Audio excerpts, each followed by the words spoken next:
تصوف جانتے؟ تصوف کسے کہتے جان دے ہو؟ سچی گل ہے؟ تو سب مویاں دا سر جان دے ہو تم تصوف کہڑی گل آپ کو پتا ہو؟ تصوف ہوتا ہے اللہ اللہ سکھانا، خانقاہی نظام. یہ کوئی زمانہ تھا، خانقاہیں تھیں، اللہ والے لوگ بیٹھتے تھے. تھانہ بھون میں بیٹھا ہے مولانا اشرف علی تھانوی. مولانا اشرف علی صاحب تھانوی حسین احمد مدنی، مولانا شاہ بخاری، سید احمد بلیالوی. سب کو اللہ کی توحید زندہ باد. باقی کوئی زندہ رہے یا نہ رہے، اللہ کی توحید کو زندہ رہنا چاہیے. تھانہ بھون میں بیٹھا ہے مولانا اشرف علی تھانوی، دیوبند میں بیٹھا ہے مولانا حسین احمد مدنی، لاہور میں بیٹھا ہے مولانا احمد علی لاہوری، اور وہاں بھچرا میں بیٹھا ہے مولانا حسین علی. لوگ دورہ حدیث سے فارغ ہو کے آتے ہیں، اللہ اللہ بھی سیکھتے ہیں، ساتھ قرآن بھی پڑھا. یہ خانقاہی نظام تھا، خانقاہی نظام. عالم بننے کے بعد لوگ کسی اللہ والے کے پاس بیٹھتے تھے، کچھ وقت گزارتے تھے اس اللہ والے کے پاس. وہ اللہ والے لوگ تھے، انہیں دنیا کی لالچ پرواہ، اور ان کے جانے کے بعد اب چراغوں میں روشنی نہ رہی. ہوں مرید کچھ کھرکے نا تے پیر صاحب سمجھتے ہیں پیسے کٹدا پے.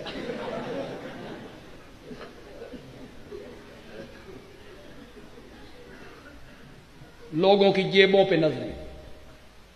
خانقاہی نظام والوں نے پیٹرول پمپ لگا لے، سی این جی اسٹیشن بنا لے، پراڈو گاڑیاں ان کے پاس.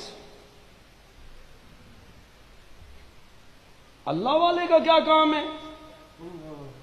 مولانا اشرف علی تھانوی رحمت اللہ علیہ، پاکستان بننے سے بہت پہلے کی بات ہے، ایک مرید آیا، 1,00,000 روپیہ نذرانہ پیش کیا.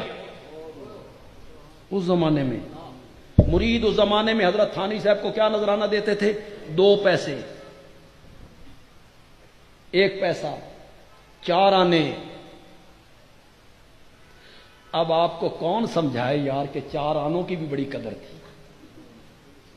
اب اگر میری عمر کا راز نہ کھل جائے تو میں جب سکول میں پڑھتا تھا مجھے 1 آنا ملا کرتا تھا صبح. 1 آنا، 16 آنے دا روپیہ، مجھے 1 آنا ملتا تھا. 1 پیسے دی شے لینی، 3 پیسے واپس. ہوں یہ بھی نہ سمجھ لینا کہ میں نوح علیہ السلام دے زمانے میں.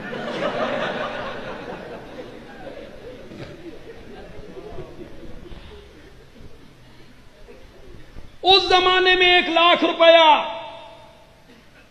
بس اس کی زبان سے کوئی نازیبہ بات نکلی، سرمایہ دار جو تھا، مالدار جو تھا، ان کے گردن میں سریا ہوتا ہے. تھانوی صاحب نے فرمایا 1,00,000 روپیہ اٹھاؤ اور میری خانقاہ سے باہر نکل جاؤ.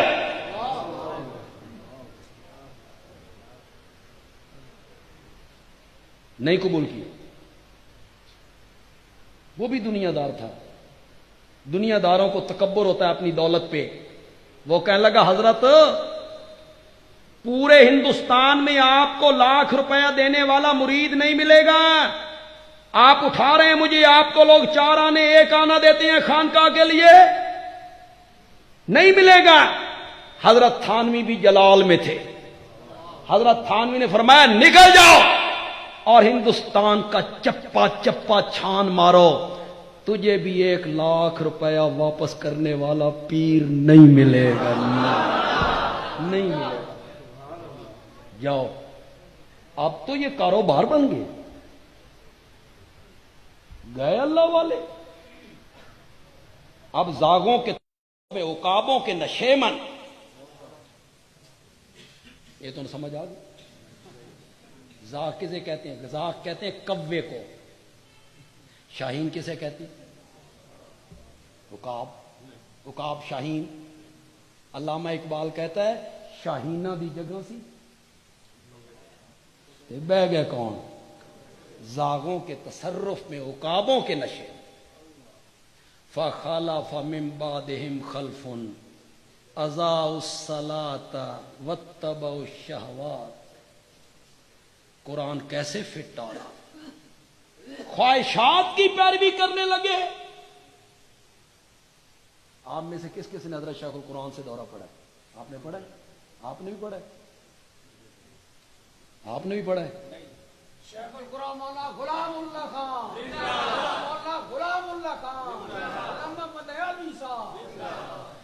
پہلے میں ترجمہ کرتا ہوں، پھر میں حضرت شیخ القرآن والا ترجمہ آپ کو سناتا ہوں. اچھے لوگوں کے بعد برے جانشین آئے. اضاعوا الصلاۃ، نماز کو ضائع کرنے لگے. نماز کو واتبعوا الشہوات، اور خواہشات کی کیا کی؟ الشہوات، خواہشات. دین کو چھوڑ دیا، سنت کو چھوڑ دیا، خواہشات کے پیچھے بھاگے. حضرت شیخ کیسا ترجمہ کرتے ہیں؟ توجہ ہے آپ کی. فخلف من بعدهم خلف، شیخ القرآن مولانا غلام اللہ خان، مولانا غلام اللہ خان. فخلف من بعدهم خلف غلام اللہ خان شیخ القرآن مولانا غلام اللہ خان. فخلف من بعدهم خلف، اچھے لوگوں کی جگہ برے لوگوں نے سنبھالی. اضاعوا الصلاۃ، نماز کو ضائع کرنے لگے. واتبعوا الشہوات، تے مریدنیاں دے پچھوں بھجن لگ گئے. شہوات کا معنی کیا حضرت شیخ؟ نماز کو ضائع کیا تے مریدنیاں دے. ختم ہو گئی ہیں وہ باتیں، ختم.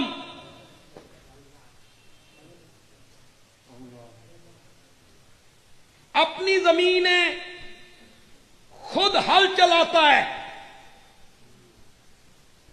خود پانی دیتا ہے، خود گندم کاٹتا ہے، پھر گاتا ہے، پھر بوریوں میں بند کرتا ہے.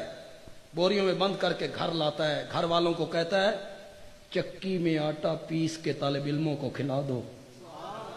اگر مولانا حسین علی صاحب، مولانا حسین کہاں ملیں گے؟ کہاں ملیں گے؟ کوئی مولوی تے کوئی عالم اپنے گھروں. اللہ دی قسم ہے، جس زمانے تقریریں نہیں ہونی تو کسی خطیب کو پوچھو آج کل کنجے گزر رہی ہے کہ حرام کھا رہے ہیں.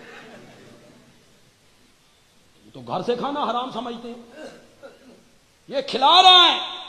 ان کا چھوٹا بیٹا بھاگتے ہوئے آتا ہے اور آ کے کہتا ہے بابا ساڈی ساری کنک طالب کھا گئے، ساڈی ساری کنک طالب کھا گئے.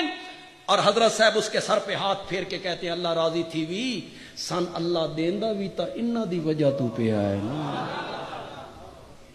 ختم ہو گیا وہ معاملہ. وہ اللہ والے چلے گئے. وہ جو تصوف تھا وہ خانقاہی نظام تھا.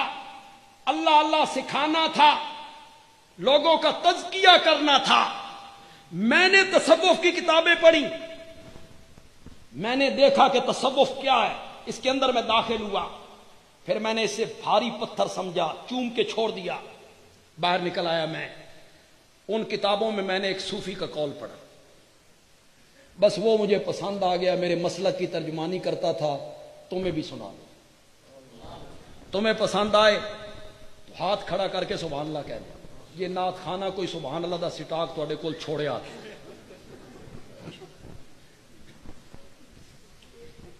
صوفی کہتا ہے وہ کوپل، اردو میں کوپل کہتے ہیں، ہماری پنجابی میں کہتے ہیں انگوری. سٹا سٹا پتا جو سب سے پہلے زمین سے باہر نکلتا ہے. یہ سریے دا ہوں. کہیں چپ بیٹھے پہ متا سریے دا ہوں ہوئے. سریے کا ہوتا ہے پھونک مارو نا دوسری طرف جا لگے. کبھی سوچ تو صحیح اس نے سخت زمین کا سینہ کس طرح چیرا اور کس طرح باہر نکلا. صوفی کہتے ہیں تم نے کبھی دیکھا کہ یہ انگوری اور یہ پتا مشرق کی طرف منہ کر کے نکلا ہو، یا یہ مغرب کی طرف منہ کر کے نکلا ہو، یا شمال کی جانب یا جنوب کی جانب، نہیں، جب بھی یہ پتا زمین سے باہر نکلا تو سیدھا آسمان کی طرف رخ کر کے نکلا۔ صوفی کہتا ہے اسے سکہ نہ سمجھ، شہادت کی انگلی سمجھ۔ جو آسمان کی طرف بلند کر کے وہ سکہ کہتا ہے میرا وجود اس بات پہ گواہ ہے تیرا کوئی شریک نہیں۔ یہ کائنات اللہ نے بنائی ہے اپنی توحید پر بطور کہ لوگ اس کو دیکھیں اور میری توحید کو لوگ سمجھیں۔